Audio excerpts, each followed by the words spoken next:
নমস্কার প্রিয় দর্শক বন্ধুরা, আশা করি সবাই ভালো আছেন।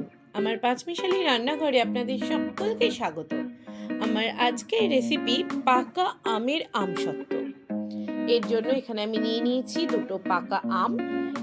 এরপর এগুলোকে এইভাবে চটকে নিয়ে মিক্সার গ্রাইন্ডারে ভালো মতো ব্লেন্ড করে নেব।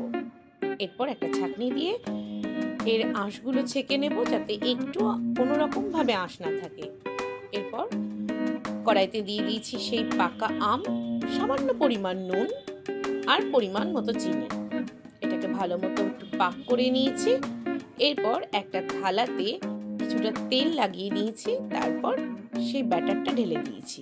এইভাবে ভালো মতো আমি ঢেলে দেবো, যাতে কোনো রকমভাবে একটুও ফাঁকা না থাকে। 2 থেকে 3 দিন এটা আমি রোদে রেখে দিয়েছি। এরপর দেখুন, এইভাবে ছুরির সাহায্যে কেটে কেটে তুলে নেব। তৈরি হয়ে গেল বাড়িতেই আমসত্ত্ব। আপনারাও বাড়িতে এইভাবে একবার আমসত্ত্ব বানিয়ে খেয়ে দেখবেন। ভিডিওটি ভালো লাগলে লাইক, কমেন্ট, শেয়ার করতে একদম ভুলবেন না। আর অবশ্যই আমাদের চ্যানেলটিকে সাবস্ক্রাইব করে দেবেন। দেখা হচ্ছে পরের ভিডিওতে। ততদিন ভালো থাকবেন, সুস্থ থাকবেন। ধন্যবাদ।